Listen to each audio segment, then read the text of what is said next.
morning. As Jennifer said, my name is Jessica Flores, and today I will be moderating the panel. Our goal is to get different perspectives represented here from different industries and different points of life as we explore the pathway from education to employment, and hopefully we can see how there are connections between the individuals here. I'd like to first start by introducing Isabella Rios. She's a senior at Vinci High School. Next to her is Sureima Castañeda, USC Hybrid High senior. Marco Petruzzi, CEO of Green Dot Public Charter Schools. And next to Marco is Dr. Shane Martin, Dean of Education here at LMU. And Chet Pipkin, who is the Belkin founder and CEO. And last but not least, Lucien Vattel, CEO of GameDesk. Great, so I'm going to start asking the non-student panelists a question. If they could tell us a little more about what was one of their most memorable learning experiences in school and how it made the connection for you from education to your career or employment. Hi. I had a very unusual K-12 experience. I changed schools 6 times in 5 different cities in 3 different countries. I can't really put it all together. It was actually a very messy K-12 experience, but it did create an adaptability in me that I think was actually probably the most. And I also learned 3 languages along the way. I kind of stumbled into college in a very random way, and I actually ended up in an Ivy League school at Columbia University. Literally, I hate to say this to these seniors who are probably working so hard to get into college, but I literally had my mom send. I was an exchange student in a rural Tennessee. That was my senior year in high school in a farm. I was milking cows, and was my mom said, you should come back to Italy. You should go to college. I said, sure. Send me some applications. And so she called the only 3 colleges that every foreigner knows: Harvard, Yale, and Columbia, and Princeton. Actually, 4 colleges, and sent me the applications. And I filled them out one afternoon in the kitchen just by hand, and sent them out. And Columbia answered, and they said, you have your full application, but you're missing something. So what's that? The SAT. I said, what is that? So nobody had gone to college in that. So I stumbled into Columbia. I took a test and I obviously did well enough. I don't remember. My entire I say this to say that the one saving thing about my educational experience is that I was a reader. And to this day, if I actually have one thing to tell students is read. I can't remember the name of a single one of my K-12 teachers except one. I don't remember being a particularly disciplined student in school, so I'm saying all the wrong things here. But what I do remember is reading a lot and spending. I actually read the encyclopedia when I was 12, from A through Z. Not a good plot, I'll tell you. But I think really that was the overarching theme of my K-12 career, that I was a very curious reader that learned a lot on his own, and actually having a general culture and a general understanding of, from history to facts to physics, anything that I put my hands on was really my saving grace in education. Thank you. Dr. Martin, can you share with us? I've worked with Marco for about a decade, and I think I just learned a lot more about him. And as I was listening to that, I thought, this explains a lot. I grew up in a working class family. My father was a letter carrier and then worked for the Department of Motor Vehicles. My mom was someone who always wanted to go to college. But sadly, her mother, my grandmother, had the view that women should not get educated at that level because they wouldn't be desirable as wives. And, it's a sad story, but in fact, it motivated my mother to make sure that her 6 children did very well in school. We went to parochial school, has an Irish Catholic family, and I grew up in Monterey Park, which is an area at the time, it's very Asian today. At the time, it was mostly Latino. So I was one of 3 white boys growing up and going to my schools. But the thing that really stands out for me in terms of my own education was having terrific teachers and teachers who were really not good at all. And that, I'm going to be very honest here, and that's what motivated me to spend a whole career in education. Because I remember sitting through, even as a kid, sitting through classes, and I just had some of the most amazing teachers, and then I had some that were just really, really bad. And somehow as a 4th grader, I knew that, and I knew that there had to be something better, and that education was supposed to be more exciting than this. Probably because of the passion that my mother, who was denied a college education just because of her gender, the passion that she brought to insisting that her children do well in school. It made a huge difference in my life. Thank you. Chet. Hi. So I was fortunate enough to grow up in a house that had a lot of books. So given the gift of being curious, can really relate to the theme of just spending a lot of time reading, and I think that has been enormously helpful to me. My experiences at school, though, that stand out for me are those where I was able to actually engage and practice things that I was curious about, and chances that I was given to engage where I learned to be curious about them. So one standout moment was a very clever exercise by one of my teachers in high school, where we were railroads in the 1800s as that was all unfolding. And the depth of the insights that I got out of that exercise around the environment and government, the revolution that was taking place, business, and the power of pricing and monopolies, and you've never heard me use that word, was just a really deep, enriching experience, and it was very, very hands-on. And there's a lot of those. Another one was really being engaged with the California YMCA model legislature in court, which was an active collaborator with my high school, and the ability to engage with students from across the state of California, elect our own leaders, develop our own ideas into legislation, research those, debate those.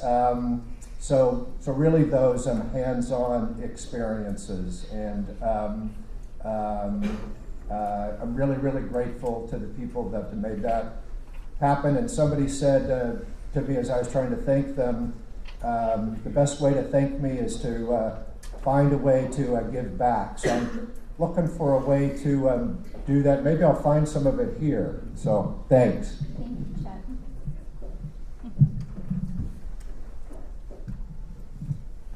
So I had a really great experience with school in kindergarten. And I remember it being very colorful and kinesthetic and communicative and empathic and relatable and playful and connected. And then I remember first grade happened. And I remember looking at the desks lined up and asking the teacher, what kind of game was this? And she told me it was a game I'd be playing for the next 12 years,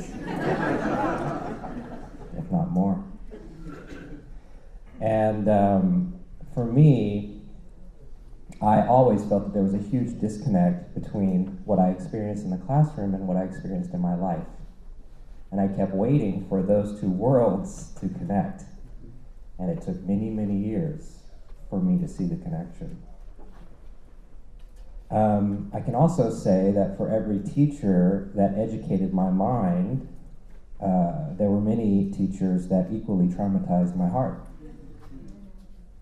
And this is, for me, when I look around this, our society and I see the crises that we have, I see when I work now with kids, and I think we've now engaged with over about 2.5 million teachers through our company. I see one of the major blockages not being of the mind, but of the heart. And I see kids disconnected. And they want to learn, they want to open up. But there are a variety of skills and aptitudes and knowledge that we're not addressing. And really the mind, the frontal lobe represents a fraction of what needs to be developed for a person to be able to become resilient in their lives and in the workplace. And for me, I realized the power of opening somebody up, because I was a kid who really thought I was terrible at science, and I thought I wasn't good at it, I didn't like it. And then when I went to college, I had some amazing science teachers, professors. And I realized, wow, how could I feel one way and then completely feel the other? And what I really realized was that this person was able to work and present material in ways that engaged my mind, engaged my heart. So that's me. Thank you. So there are a couple themes I heard in these experiences shared. I heard a lot about passion, curiosity, hands-on, and connection or disconnection between the classroom and real life. So we have our two student panelists here, and I'd like to kind of get their experience and their perspective. What does a future career mean to you? And how has your experience at school helped you see the connection between what you want to do and what you're learning in the classroom and why that matters? For me, a future career is, I am going into engineering, I'm going to college this fall. For me, future career is something where I'm enjoying myself and I know I'll have a job always and not worry about that. And in terms of how my school's prepared me, I'm on my school's robotics team. We have a Project Lead the Way curriculum, which is like engineering principles and things like that. So in freshman year, we learn intro to engineering design. So that's like computer-aided design, how to go through the design process. In sophomore year, we learn principles of engineering, so like simple machines, Newton's laws, things like that. And then I can use that information that I learned freshman, sophomore, junior year and bring it into my robotics team. So we build a robot in 6 weeks. It's 120 pounds. It's competitive. I have access to industry-level mentors, so engineers from Northrop, Raytheon, SpaceX, who come in and they kind of share their experiences. So kind of seeing how what I learned in the classroom, what my peers learned in the classroom, and then taking that and then using it competitively. We design, we build, we program this robot, and seeing kind of what the real-world application of that is. And then, of course, being on the robotics team, there's things like skills like collaboration and the design process and learning from failure, things that I think are really applicable to the workplace and to just being a successful student in college. So I really think it's about taking what we learn and then using that in some sort of extracurricular, possibly competitive environment where we can really apply what we've been learning. Well, she said it all. What does a future career mean to you? I think a career in general, as you can see, technology has become a great impact in our lives. So I came to this workshop once, and it really opened my mind and like realizing how being able to choose a job that will help you maintain yourself economically and being able as well maintain your passion is very important, because there's jobs now that are being taken over by machines. So you have to like think strategically in knowing which careers will go on in the future and which will just disappear. How has your school shown you the connection between what you learn in the classroom and your future career? I think being able to have real life application into it. We have things called performance tests. that has helped me a lot because I have been able not to just see my career that I want to pursue, which is architecture engineering, but I have also seen other careers in which I would find like it's like trial and error, being able to know, okay, this career does not suit me next. So it's like a really good way of seeing like, okay, in high school I'm able to look at different careers and not pay for them. So that's the upside. But yeah, it's like trial and error, so being able to know what careers you can choose. Great, thank you. So now I want to focus a little more on a specific perspective. So Marco, can you tell us about how Green Dot is making the link for its students between education and employment or career?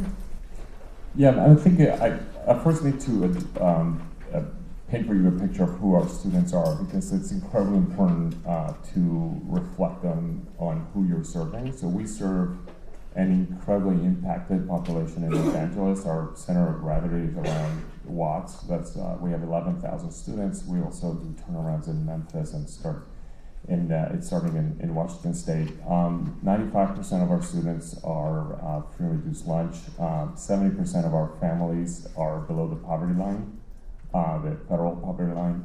And 95% of our parents don't have a college degree. 45% don't have a high school degree. So we serve a population that is in the bottom 10% in terms of household income.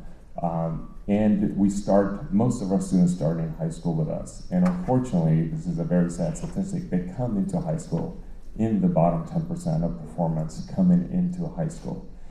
So it is easy to dismiss the students and say, let's think about things other than a four-year college. I think this debate about career readiness, and particularly for students that are traditionally impacted, and this is a population that in the United States, statistically less than 5% complete a four-year college degree. And we've been debating two big questions, right? Do we hold ourselves to the college for certain standard? And question number one, and we are absolutely convinced that it's a yes. So we are actually doubling down on four-year college completion for our students. And the reason is, if you look at all the statistics for this population, if you don't hold that high of a standard, first of all, we ended up as, these are our kids, and if you ask any parent, that's what they want for their kids. That's what I want for my kids. That they complete a four-year college degree. I don't understand why I wouldn't hold myself to the standard for this population that traditionally has been underserved. So we clearly fall into this category. The question is, even in the top quartile of income in the United States, only 60% of students complete a four-year degree. So let's put that in perspective. Our job is to prepare all our students to be successful in a four-year college degree, and also help them think through what it means to get there, and what are some of the strategies for persevering through the four-year college, or if they cannot, how to exit with some kind of credential. So it's, for example, we're shifting towards go for the four-year college. And if you really can't downshift to a two-year college degree where you accept credential. The statistics show that is much more of a successful rate than starting in the two-year college and then trying to upshift to four-year college, particularly for populations like the ones we serve. So we're trying very hard to stay the course on college for students that just about everybody I engage in this conversation says, but really, does everybody need to go to college? And it's, there's a typical underlying tone of like, you really think that these kids should be going to college? We believe that they can. We are actually having a lot of success in sending them to college. The second big debate is, what is college and career readiness? And that's actually something that probably we will find some debate in this panel. We are still fairly traditionalist about this. So we are, and we're constantly debating this. So it's not like we know for certain that we have an answer on this. But we have really focused on some basic skills that are incredibly important to survive life in the next 50 years. It's tough for us to pick a specific skill sets around technology and stuff like that we know for sure are going to be important, but we, for example, have a huge focus on writing. Ultimately, we kind of say almost any career that you can think of, if you cannot write about it in an intelligent way, tough to really be successful. So we focus a lot on writing and making sure our students are prepared for that. We spend a lot of time on kind of life skills around project management, managing your time, perseverance, etc. So on the advisory parts of our curriculum.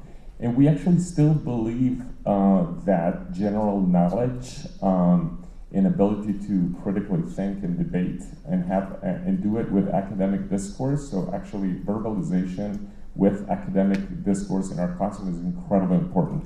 So we're kind of generalists in the college prep arena, and we're kind of traditionalists in many ways. Although if you see one of our classrooms, it's actually fairly innovative how that takes place in the classroom. We are, I call ourselves kind of very skeptical innovators. So we like to innovate, but very carefully. First of all, because we're in a state that is underfunded, so actually we don't want to make $1 million bets on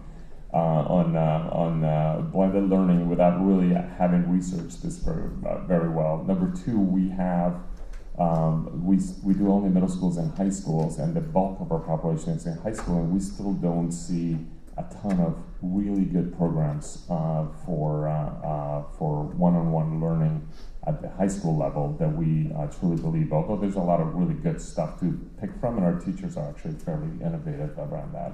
So we're still very much traditionalist, I guess I would say. We're very focused on college completion. We're very focused on guiding our students towards their choices and actually really honing up their skills for being successful at whatever they choose, which is a big thing. Driven by the fact that also we have 22 schools and we have a very collaborative environment across schools. Tough for us to specialize schools. We've tried some specialization and pulled back because if we started, an engineering school, we don't have at other schools for that teacher in 11th grade that is teaching that one course to collaborate with, and we were having a tough time with that. So we stayed fairly general and college focused.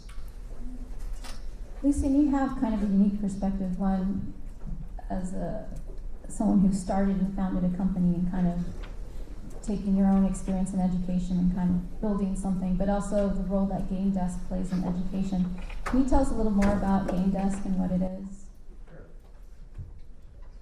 Hello. Well, GameDesk really focuses on, it's really based on the fundamental idea that one of the most powerful ways one can learn is through direct experience and interaction. And that comes in a variety of forms. But what we do is that we leverage a variety of approaches that are all interactive based, high-tech, low-tech, and no-tech approaches, from games to design thinking. We've often looked at taking very hard concepts that kids usually struggle with and leverage a game-based approach or design thinking approach that actually allows them to grapple and build a true relationship. So for example, a lot of kids struggle with forces in motion, and there are some core physics concepts that kids just really trip over and have misconceptions about. And so we built a game that allows them to become a bird and fly and watch vectors change in real time as they fly so that they directly experience. We've done a lot of different games that are like that. We also do a lot of design thinking. And so instead of kids learning, for example, math for math's sake, they use mathematics as a tool to design their own apps, games, and tools. They use mathematics in order to build a whole world in Minecraft. And so therefore, core competencies become meaningful tools for creation. Additionally, we leverage role play. And so instead of reading about ancient Mesopotamia or ancient Greece, kids spend 2 weeks living like the ancient Mesopotamians lived. They create their own language, they learn the Code of Hammurabi and create learn how to judge against law. In certain cases, they overthrow the teachers and run their own class, and find out how hard it is to run the city-state and have to sign petitions every day. And those are just 3 of many approaches within direct experience. And the goal is to make the classroom life reflective, because kids now live in a highly participatory society where they are engaging in technologies that allow them to both socially and interactively engage in the world in a very dynamic way. And when they enter a school, that school should reflect that world. And then finally,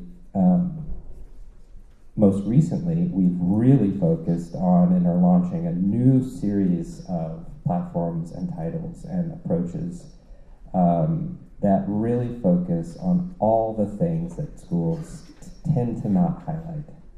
And that, as I mentioned, are matters of the heart, matters of being able to empathize. And we launched our own school. Gates Foundation funded us to launch a school in Santa Monica called Playmaker, where every day is interactive. And one of the things that we saw right away that all the parents said is that, my kid is incredibly empathetic all of a sudden. And they're able to articulate complex ideas. And really what all we were doing is these kids were just constantly engaging and having to articulate their thoughts and feelings with each other consistently. And so we saw that huge increase, and we're like, wow, we should just build a bunch of curriculum and tools for this. And that, for me, I've seen the sharpest amount of change in that work. And probably our most popular game is called Dojo, where it reads your pulse and sweat, and the only way you can beat all the games is by learning to remain calm. And the amount of centering that happens when these kids play this game and allows them to focus on themselves and to become self-aware within the context of learning changes the game. And it's for that reason that I really believe that's a direction that we should be pursuing. So, yes. So just a follow-up question. I know there's been a lot of talk about blended learning and personalized learning. I know, Marco, you brought that up. Lucien, what's kind of your perspective in terms, I know you kind of just talked a little bit about it, but leveraging technology in the classroom and maybe dealing with situations where there is some pushback, and maybe the thought is, hey, you don't really develop empathy with the use of technology. In your example, that's the opposite. Well, if you imagine a bunch of kids in a dark corner in front of a computer screen, then that's what you'll get. So, one of the things that we do now is we have a program called Ignited You, which is all about igniting the teacher. Because fundamentally what we're talking about is a cultural mindset, a culture of practice. And like with any culture, in order to shift, culture connects to the limbic system. And it's not, you can sit there and tell someone all day, change your ways, try this, try that. And that's we know that just like for the students, that doesn't work. And we know that for teachers, that doesn't work. And we know that for school culture, that doesn't work. And like anything, in order to change one's habits or one's norms, you need to create experiences that begin to shift those patterns. And one of the things that you can do to really open people up is to create a series of experiences that leverage technology. And this is a huge thing right now because this is probably the largest wave of one-to-one adoption. There's a huge thing happening in the United States right now. Everyone is going one-to-one, whether it's Chromebooks or tablets. And then, LAUSD is probably was like the big wake-up call.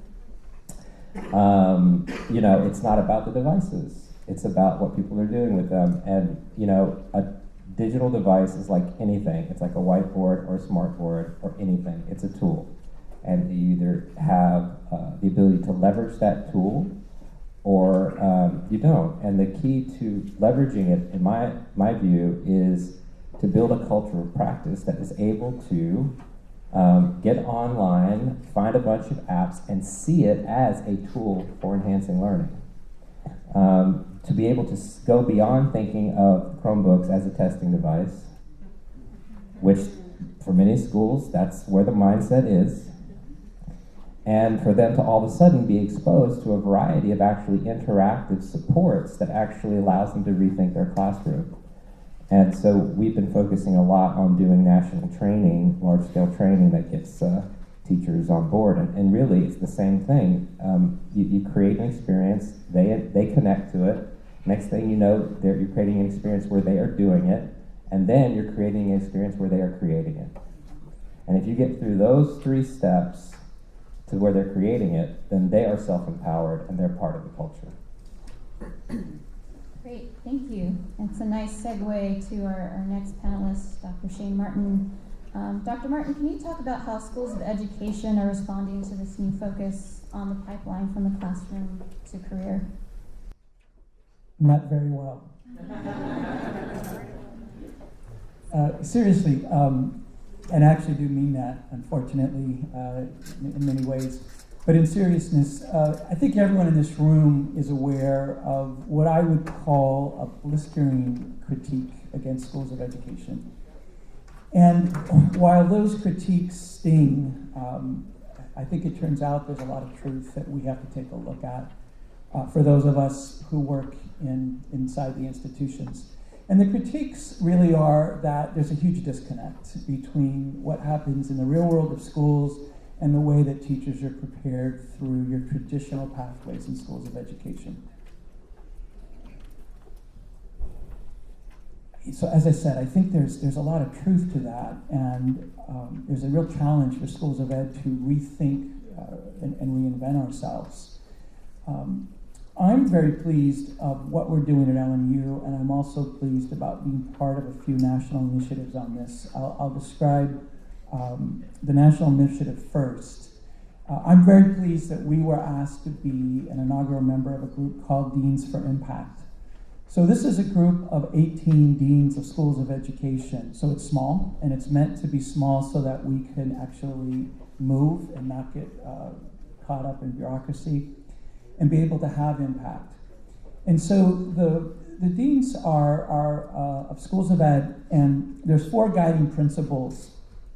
We're committed to being data-driven, to being outcomes-focused, to only putting forward ideas and principles that are empirically tested, and transparency and accountability. Now those sounds like some really great principles, but what's behind it is we're trying to learn from what happened to the medical education model. You know, there was a time a little over a century ago where medical education in the United States was just terrible. We were among the worst in the world. And there was a collective effort of deans and others who turned that around. And arguably, the United States now has one of the best medical systems of education in the country. And there's a few key points to that, you know, residency-based education, these kinds of things. But I think the big idea is that transformation happened by design, not by accident. A problem we have right now in the United States is we have about 1,500 schools, departments, and colleges of education. There is no coherent overall design that holds these entities together. Each program comes up with their own design principles, sometimes in response to accreditation, but there's no agreed upon set of principles of what new teachers need to know and be able to do. So every program comes up with their own. Some get it right, and a lot actually don't get it right. Some are connected to what is needed in urban and rural schools. Some are situations where professors of education haven't set foot inside a school in several decades and don't really know what's going on. I know in my own work here, as I said in our opening remarks, that we see ourselves as a different type of school of education. And I'm pleased that our faculty here are very committed to rolling up their sleeves and getting into the schools and being involved in partnerships. But you know, the whole institution of higher education sometimes mitigates against this. You get a veteran tenured professor who's been in place for 20 or 30 years, and often they don't want to change. They don't want to grow. They don't want to respond. So new ideas come along, like charter schools, or blended learning, or enhanced learning with technology. And folks cross their arms and say, well, we've seen these fads come and go, and they're not very engaged or very interested. So I think the key is getting education professors into real life situations where they see what's happening every day at the schools and put themselves in the position of being learners as well as being experts and being professors. I'm pleased that that's the culture that we have here in our School of Education. You know, when I started here as dean a little over a decade ago, I found myself often being in national meetings of deans and talking about our partnership with Teach for America, talking about our work with charter schools, talking about what we were doing in technology. And, you know, people would look at me like I had two heads. Teach for America, charter schools, that's the devil, you know. And I would just be so frustrated because, you know, there's good and there's bad in every system. There's no silver bullet on public education, or we would have probably figured this out some time ago. And so sure, when we talk about our partnership with Teach for America or with charter schools, there's immediately critiques. But you have to be solution-based. And I think that's the real key thing for schools of education. Not just to sit back and study the problems and say we can deconstruct what's wrong and tell you through all these different lenses of what doesn't work for kids, but we have no idea how to reconstruct and build something new. And that's where we have to shift. So it's a challenge to schools of education. I'm glad to be part of a national group, even though we're small, a group that I think will make huge impact in disrupting the field of educator preparation.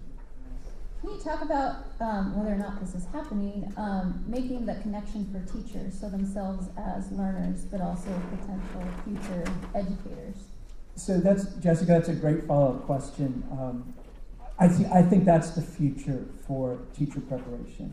Is going to be just a whole new model where, in fact, the professors who are based in the universities are partnering with teachers, master teachers who are in the field.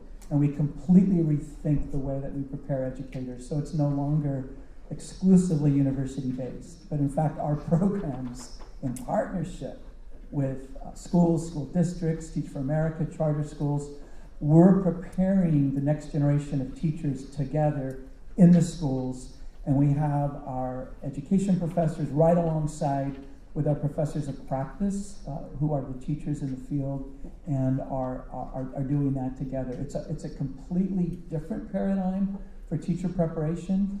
It's one that we're rolling out in our School of Ed through our partnerships, and one that I see has great potential nationally.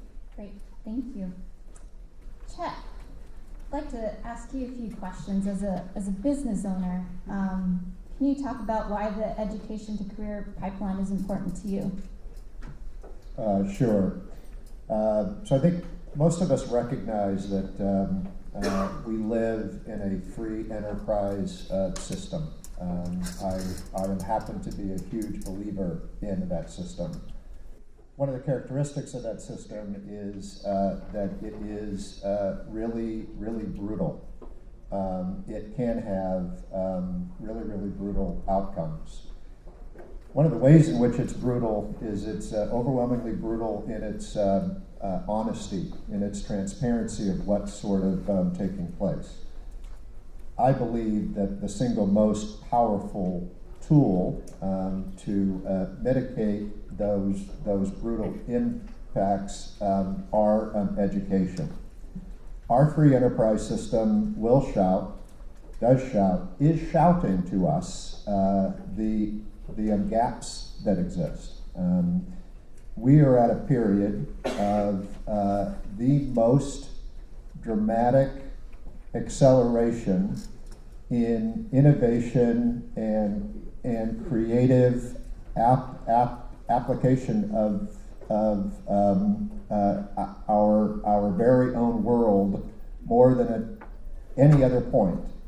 And I believe that that's going to keep accelerating. And it's shouting at us that we're not doing as good a job as we could be globally, but especially here in the US, of adequately preparing our kids for this system at this very time.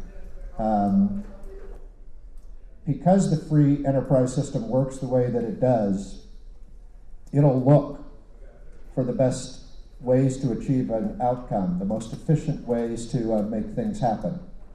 And there's going to be little for us to be able to stop in a global market that if there is a more attractive labor pool someplace, either jobs are going to feel a significant pull in that direction, or people that can do that work are going to get pulled in this direction. If we do the job that we're capable of doing and matching up the outcomes out of our education system with the needs that exist in business today, or at minimum sooner than later, fantastic, magical outcomes will occur more often.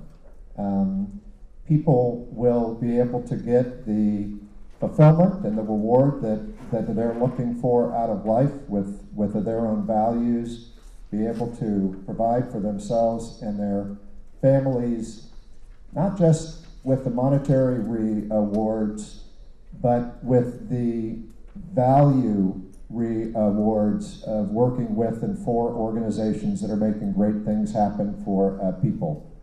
So it is incumbent on us, I think, for us to keep our eyes wide open with what the set of circumstances that is taking place in business right here, right now, a full recognition and us embracing the fact that the skills that are needed in the jobs today we're not filling. How do we do a better job starting early, but also impacting kids late? We are capable of doing both and producing more chances for kids to be more self-aware in developing their own value tables, what is important to them, and giving them the skills to be able to keep learning for the rest of their lives, entering the workforce today, delivering on what's needed. And I think that it's an overwhelmingly exciting time for us if we can embrace that and do what is needed to make that happen. And we will keep creating gaps if we don't. Can you talk a little about, I know Isabella brought this up, this idea of having access to industry. So what role can businesses play in education and providing that access? And maybe you can talk a little bit about some of the opportunities that your company offers to students. Yeah, we've had the chance to be able to work very, very closely with a lot of great schools. Some of our early experiences were that schools that needed a lot of help and would benefit from help in various ways weren't set up well to be able to take that help. And all too often it was the schools that were already doing well in many ways that were best in a spot to be able to take that help on. So I think first and foremost, it's incumbent upon people in the private sector to be able to help to equip schools that need the help the most, get in a spot where they're able to take on that help and to be able to apply that and make that happen.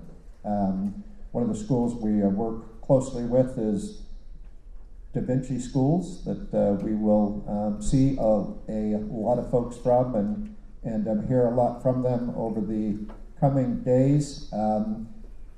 We're really proud of Da Vinci's great work in really reaching out in a really broad way, looking for ways to learn about what the existing gaps are in the private sector, in ways in which that we can engage our kids to be better prepared for these jobs, and immediately engaging all of our kids in the workplace as part of their school day at least one of those points in time as they complete their education. So this blending of what it is that is taking place in the private sector and work and taking place in the schools each and every day, we think is a really key characteristic for that future success. Right, now I just have a general question for the panelists. There's a lot of talk about Common Core. How do you think Common Core will either help or hinder the education to employment connection? What role do you see Common Core playing? Here's my biggest evidence. Yeah. So we kind of joke that Common Core has finally caught up with our Green Dot model, in the sense that we've been trying, and I think Common Core gave us a better framework to push. But at the core of Common Core is that you are trying to shift the cognitive load to the students. And I think the flipping of that cognitive load to the student versus a teacher delivering instruction versus a teacher facilitating a discovery process and thinking basically at the students is, we believe, at the core of Common Core. Now it's been incredibly tough to translate that to the general public for sure, and actually describe it in the positive way that I think I'm describing it. So there's a lot of debate in this country about Common Core, but we believe that it's actually a really fabulous framing of what students need to be able to do. So if we use it well, Common Core actually creates that critical thinking piece, that ability to discover, to actually learn your own, reach your own conclusions through research and debate in the classroom, that is at the core of what you're going to do in a career, which is, basically problem solving your way through very unbounded problems where you need to make assumptions and actually discover things that are incomplete. And we believe the Common Core actually will offer a great base for that in all careers. And then you can add on top of that specialization, technology, you can add a lot of things, but Common Core provides a really good base. Right. So I think we're going to open up to questions. Are there any questions in the audience?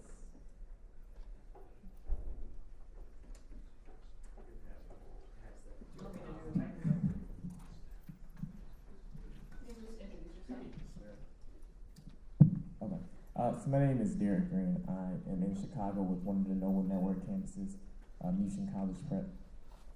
My question is for Chet.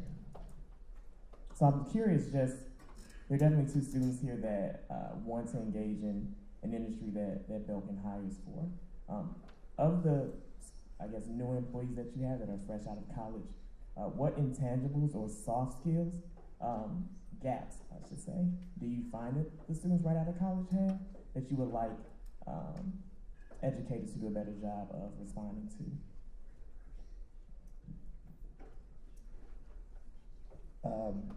The biggest gap that we find out of folks that are entering the workforce for the first time is the disconnect that exists between in many cases, a really deep, thorough education in the theory and sort of like the academic perspective, versus that our day at work doesn't go exactly the way that we hope. It takes a long time for this purchase order request to go through so that I can get this chip to build this prototype board built. So this concept around problem solving, that I'm accountable for making things happen, that I've been put in situations where I've been able to sort of problem solve and use this creative thinking and innovation just to get things done, and that some of these other softer areas that people are not always nurturing at work, they're not always soft. Some of the people are quite advanced in their social skills, others or not. And some of the best schools we are building are really, really safe places, unlike some of the schools that where I'm in, and in Islands we're doing a better job of that for sure.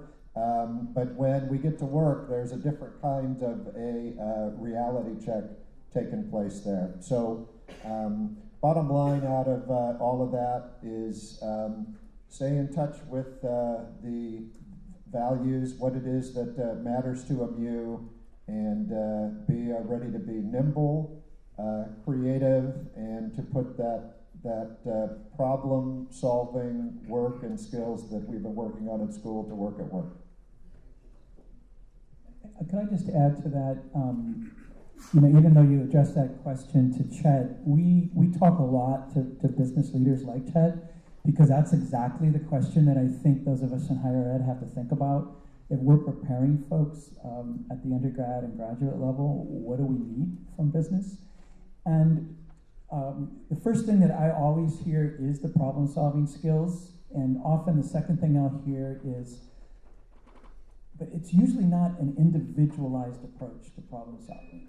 So it's being able to problem-solve, but to work in teams and networks, and across teams and networks of folks that might be very different from you. And when I talk about that type of diversity, I don't simply mean the obvious race, ethnicity, etc. I'm talking about people that might be in different parts of the world, that might be prepared differently, that might have just a very different approach to problem solving. And to tie that back to Jessica's previous question about the Common Core, I mean, that's the hope, that the Common Core, if we implement this right, can help to solve that. Part of that, I think, will be how all of us in the education profession embrace this. About a year ago, I was visiting a public school class, and we were talking to all the teachers in the school about Common Core. And honest to God, what we heard from folks was, yeah, this looks good, but we're not sure we want to work that hard. I'm serious, okay? And I said, well, tell me more about that. And they said, look, we get a lot of our curriculum out of the box. So we get a lot of our science program, our math program, we get it off the shelf. It comes from this company. We take it out of the box. Common Core, we're going to have to design this stuff from the ground up. And I said, but isn't that exciting? Isn't that a way that we can restore some of the excitement and art and dignity to the teaching profession rather than just these other people prepared? And they're like, yeah, but it's not in our contract. And where are we going to find the time in this? So there's a lot of problems with figuring it out. But if we get this right, it could make a big difference in that problem solving, that deep learning, those kinds of things.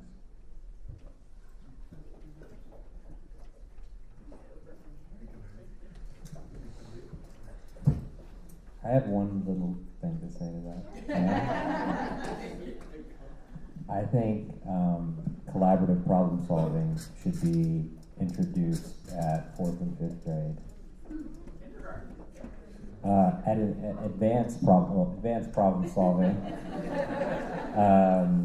But I believe that working towards adaptive learning scenarios and I firmly believe at this stage of the game, senior year should be nothing but in situ learning spaces where kids are having their own startup environments, and entrepreneurialism and other key career skills are first and foremost at the front. And in colleges of ed, so too goes all the final senior year work should be about integration into this guy's company. Or mine, yeah.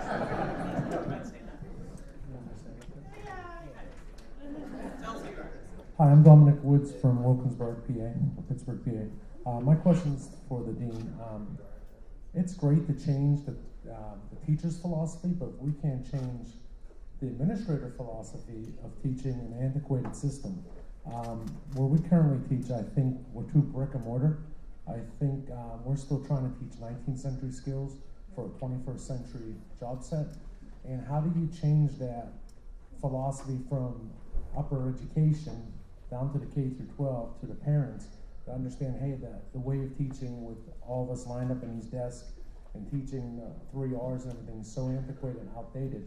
How do you change that culture of practice in order to be more effective? I'm lost with that because I think I'm very innovative. I think the core people that we came out with are teacher leading change innovative, but I don't see that change when it comes to upper management, whether it be industry or whether it be education. So I mean, that's the tough part. It's a good question, and you've called out a key area that we have to focus on. Often when we look at education reform, we talk about teachers and teacher preparation. We don't talk about school site leaders, district leaders, many of whom exist in very bureaucratic mindsets and are thinking compliance-based rather than innovation. And so those have to happen in tandem, and it's definitely not always easy. I'm going to ask Marco to speak to this in a minute because I think Green Dot has done some amazing work of doing their professional development with teachers and principals and school leaders together and co-creating some of that. And I think that's the problem, is that it's not just something that there's a disconnect, but we almost look at the way we work in professional development with teachers and our administrators at very siloed, completely siloed, and they don't talk to each other, they don't work together collaboratively on problem solving. And I think that might be one of the solutions, that we create environments where this problem solving between teachers and principals happens almost, not just collaboratively, but in a sense of equality.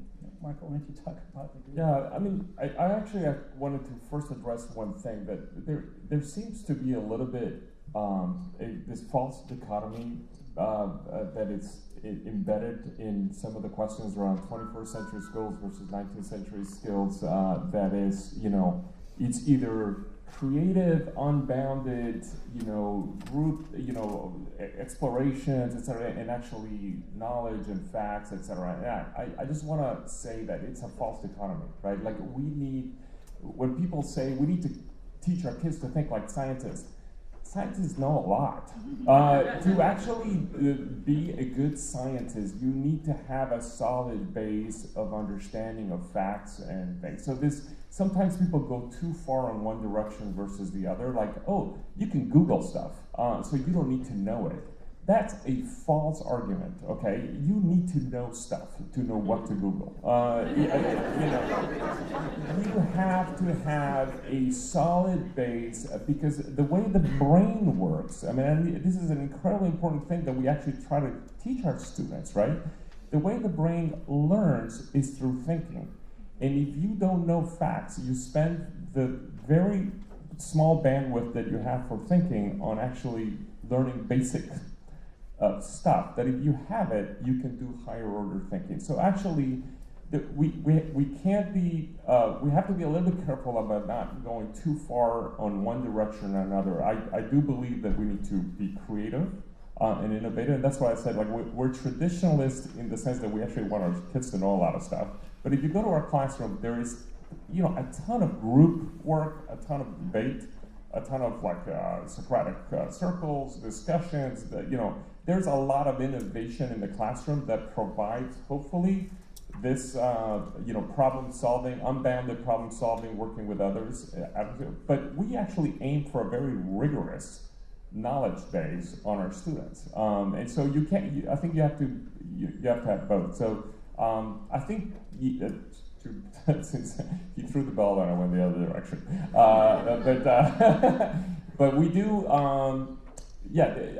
Any school, any good school, in our opinion, has to have a cohesive approach to this, and if you have teachers want to go one way and the principal another, I mean, that's just the problem from hell. I mean, you have to have some common vision around this, and we actually have our teachers lead PD, but it's based on a process with the principals facilitate at the beginning of the year around, here's where we are, here's where we want to be, what are the things that are getting in our way, let's pick the best teachers to deliver some of this PD. So it's a very teacher-driven model, but that it's aligned under some core beliefs, and so I think if you can find that happy middle ground where it's not either completely left to one side, but there's some kind of rightful sharing of the decisions and the planning around professional development in a way that is genuine, and it's actually grounded on an ambitious plan for the students. I mean, I think that's very doable, and I think we're most of our schools. I would be lying to you if all our schools are there, but most of our schools are there. And I would just add on to what Marco said, that sometimes belief follows action.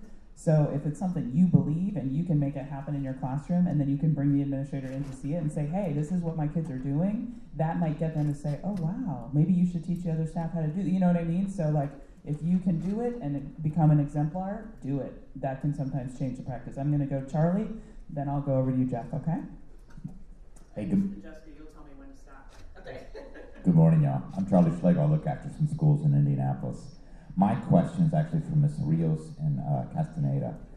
And I'd love for you to think about, for a moment, a school, you can focus on 7th through 12th grade, but a school that's totally oriented around engagement, curiosity, and just things that just get you so fired up about learning.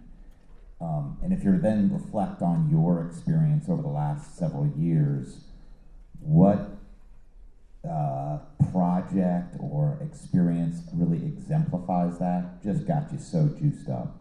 And then what's one thing that really got you juiced up, and then what's one thing you would just get rid of because it just wasn't helpful?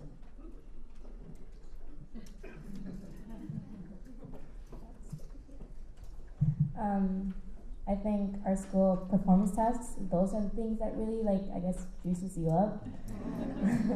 It's a performance task is every class has its own. Our school is oriented in self-awareness, so every year it's a different, first it's 9th grade is know yourself, 10th grade, that's the theme, 10th grade is know your community, 11th grade is know your world, know your country, then it's know your nation, something like that.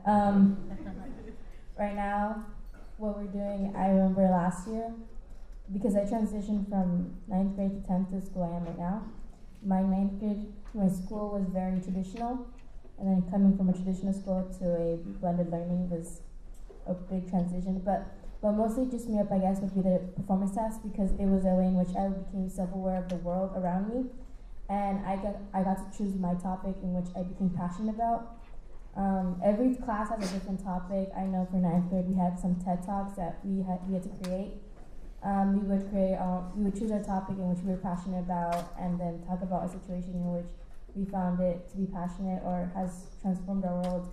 We've had to write papers about stuff we were passionate about. We had to create, last year, I created we had to know your community, so I created my community, which was the Latina girls. So from that people created different stuff. I created a Girls Empowerment Club because I felt that that was the need in my community. So it's really a place in which I believe, like performance tasks, I can be myself and know exactly what are my passions and my strengths and be able to incorporate that in the skills I've learned in my classes. Something I would take away would probably be, I'll get back to that. So Da Vinci is project-based learning, and so that means a lot of projects. So I think my favorite projects are ones that take the teachers. We have sort of grade level teams, and so the teachers work together and they'll create like a project that incorporates aspects from all classes. And I think those are my favorite projects just because, well, it's like one project for like all the classes, but it's, you use a lot of, there's no like, oh, I don't like science, so I don't like this project. There's a lot that you're learning from all of the classes, and then it also gives a lot of room for inter-class collaboration. So like you have groups in all different classes that you can work together to create this final product. And those are my favorite just because it's everything. And then I think something I would take away is one of the difficult things about project-based learning is it's easy to accidentally get focused on like the kind of like the presentation of it. So there in the project there's like the content, and then there's like the the diorama or like the coloring, you know, whatever. And so like things like that, it's a little frustrating when it's like there's the content and then I'm working on, definitely, you know, things like quality are important, and like how nice it looks, you know, it's good that I'm putting effort into it, but then also you have to like there's something wrong when I'm like coloring for hours, you know, because I want this to look good, and it's like a project and I'm learning a lot, but at the same time, like where can you draw the line of like, am I actually learning anything from coloring for 4 hours, you know, because it's like a project and it's fun, but then at the same time, you know, how much am I learning from that? So that's something I would not take away necessarily, but work on.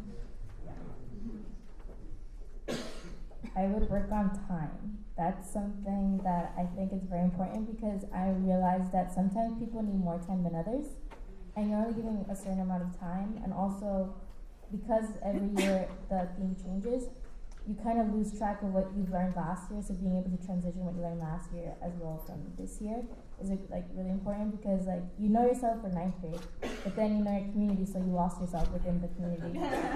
So it's hard. So that's what I would take away. I think time management would be something very important, and being able to use your skills that you learned in 9th grade and like translate it to 10th and so on and so forth. Great, so we have one more question. It'll be our last question. Hi, I'm Jeff from Cleveland, Ohio, and it's been an amazing panel. It's a real simple question, but you had a theory of action that you put into like 3 bullets for the way you take teachers from the concept with the GameDesk to actually internalizing it. Can you just say what those 3 things were again? So for our Ignited Youth program, we have 3 major steps with the you know, whether we do it on-site or whether we do it remote. First is, just like the student, you have to create an experience for the teachers that they resonate with. That they, in fact, experience what it's like to have what the students experience, right? So that they can determine value. So that's one. The second is that you create a variety of scenarios that allow them to engage in that practice.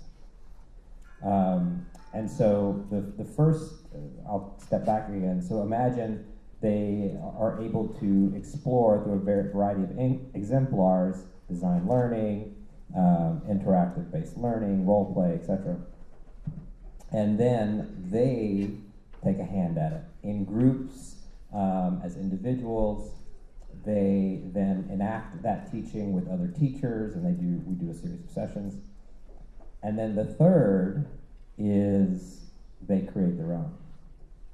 So we have like STEAM mashups where you know, we have like a card deck, and you know, they flip one and they'll get like dancing, robotics, and they have to generate highly engaging contexts that are interactive in the classroom, you know, blending those two. That's just one exercise. But the idea is that they should be able to manifest for themselves these types of engaging scenarios. And once you get that, then you basically have a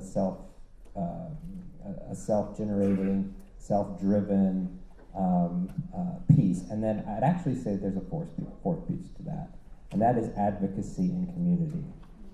And so we also provide ways that once these teachers become superstars, they have an opportunity to inspire and engage in other teachers who are at that fence. And you know, we also have a target on our wall that has superstars in the center, because those are your first adopters of change. And then you have steamboats who are really go-getters, but they're maybe on the fence on the content. And then you have tugboats that are tugging along. And then you have curmudgeons and trolls.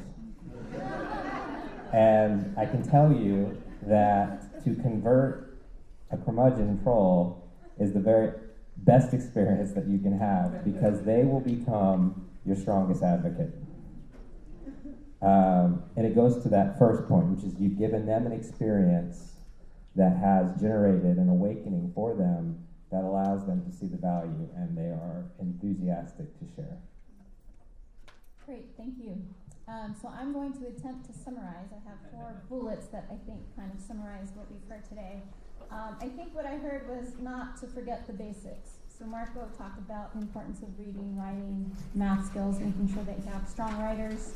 From Lucien, I heard a lot about creating meaningful experiences, not only for your students, but for your teachers. And from Dr. Shane Martin, I heard a lot about solution-based efforts from schools of education. We also have this notion of not only focusing on teachers, but also bringing administrators as part of that conversation. And lastly, businesses as partners, not only access to industry, but partners who can provide feedback in terms of the skill gaps and areas that students can improve. So please join me in giving a round of applause for our panelists.